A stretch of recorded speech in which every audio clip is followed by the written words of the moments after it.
जय श्री कृष्णा। बोलो सनातन धर्म की जय। राजा विक्रमादित्य की जय। हरि ओम हरि ओम हरि ओम।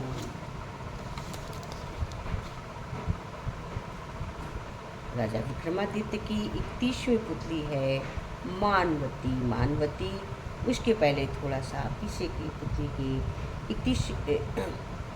30वीं पुतली के बारे में जानेंगे, झलक देखेंगे। परंतु आप सभी जानते हैं कि सिंहासन 32 की हर पुतली आती है, राजा भोज को अपनी कहानी सुनाती है, पर राजा भोज उस योग्य नहीं होते हैं और सिंहासन पर नहीं बैठ पाते, यही इसकी कहानी है। तो आज 31वीं पुतली आएगी। 31वीं पुतली के पहले हम 30वीं पुतली सुन लेते हैं। 30वीं पुतली में ऐसा होता है, एक हिरन कहता है कि राजा हमें बचाओ। पल क्या होता है, एक भूखा शेर राजा को मालूम है आ रहा है, इसलिए कहते हैं तुम्हारी सहायता नहीं कर पाएंगे, और पीछे से शेर आकर उसको खा लेता है। इस पर अब पुतली बोलती है, बताओ राजा भोज, क्या राजा विक्रम का कार्य उचित था कि उसने खा लेने दिया? राजा विक्रमादित्य को ऐसा करना चाहिए था या नहीं? राजा भोज सोचने लगा। पुतली बोली, यदि तुम इसका जवाब ठीक ठीक दे तो हिमालय सिंहासन पर बैठ सकते हो। राजा भोज पुतली के प्रश्न का कोई उत्तर नहीं दे सका। तब पुतली बोली, राजा भोज, कर्म और कर्तव्य का पालन धर्म के अनुसार होता है। धर्म में जैसा बतलाया गया है, इस प्रकार मनुष्य को अपने कर्म धर्म करना चाहिए। यही बात ध्यान से रखकर राजा विक्रमादित्य ने उसने हिरण की रक्षा नहीं की। राजा भोज ने कहा, तुम वैसा करो। पुतली बोली, सुनो हिरण शेर का भोजन का, शेर के हिरण को बचा, इसलिए शेर को, अर्थात शेर भूखा था इसलिए नहीं बचाया। भूखे आदमी के सामने से खाने की थाली खींचने का धर्म नहीं है, इसी कारण राजा विक्रम ने हिरण को रक्षा नहीं की। समझो, धर्म ही कर्म है, कर्तव्य का निर्देशन करता है। अब बात सुनकर रूपवती आकाश में विलीन हो गई, विलय हो गई, उड़ गई। अब मानवती 31वीं पुतली मानवती है। 31वीं पुतली क्या है? मानवती। राजा भोज ने सोचा कि जब अब तो 2 पुतलियाँ शेष रह गई हैं, उसके बाद उसे सिंहासन पर बैठने से कोई नहीं रोक सकता। इस प्रकार उसने आशा नहीं छोड़ी। अगले ही दिन वो जैसे ही अपने बढ़ा तो 31वीं पुतली मानवती रास्ता रोक कर खड़ी हो गई। बोली, राजा भोज, तुम्हारी हिम्मत की मैं प्रशंसा करती हूँ। मैं तो कामना करती हूँ कि तुम ही सिंहासन पर अवश्य बैठो, पर क्या करूँ, तुम में राजा विक्रम जैसा एक भी गुण मौजूद नहीं है। सुनो, मैं तुम्हें एक कहानी सुनाती हूँ। बोली, सुनो, मैं तुम्हें एक कहानी सुनाती हूँ।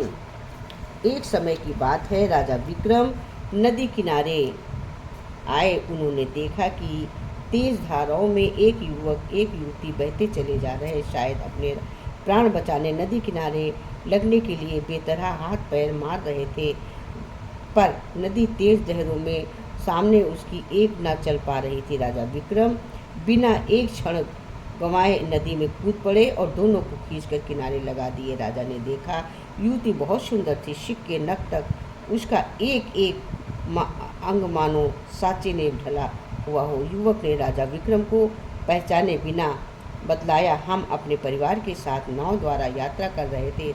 अचानक नाव भवन में फंस गई और हम सब धाराओं में फंस गए।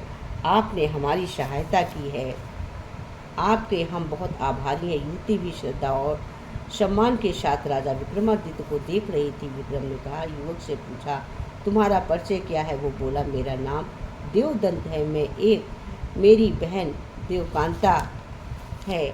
हम सारंग देश के निवासी हैं। राजा विक्रम ने उन्हें घर का सकुशल पहुंचाने का आश्वासन दिया।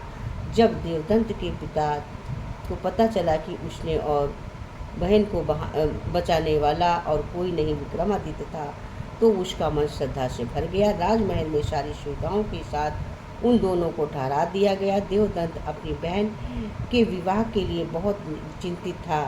अचानक उसके मन में आया कि क्यों ना उसका विवाह राजा विक्रम से कर दिया जाए।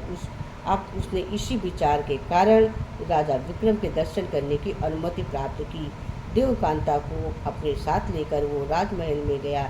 देवकांता संपूर्ण श्रृंगार के साथ देवलोक की अप्सरा के समान लग रही थी। ऐसा लग रहा था मानो धरती का सारा सौंदर्य उसी में आ गया हो। देवदंत बोला, राजन आपकी जय हो। विक्रम ने पूछा, क्या बात है देवकांत, तुम्हारे जाने का सारा प्रबंध कर दिया है। देवकांत बोला, आपकी बड़ी कृपा है महाराज, आपके कृपा भार का आजीवन नहीं दे सकते। मेरा एक तुच्छ उपहार आप ग्रहण करें। मेरी बहन देवकांता आपको अर्पित है। राजा विक्रम ने कहा, तुम्हारा उपहार हमें स्वीकार है। देवकांता हमारे राजमहल में रहेगी।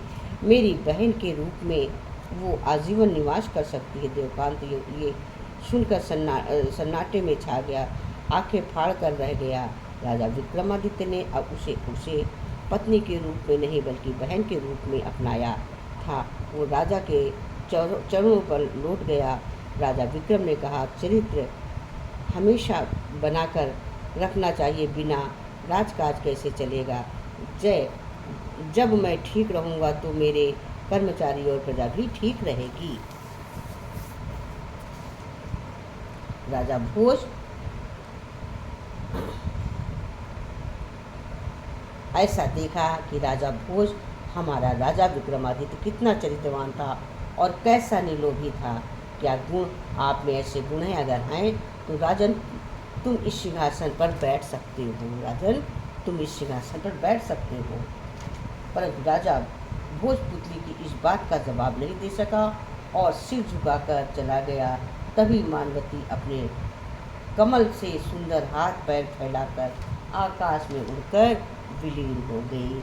यानी कि 31वीं पुतली भी उड़ के विलीन हो गई और राजा भोज हाथ मोड़ कर रह गए, सिंहासन पर नहीं बैठ पाए।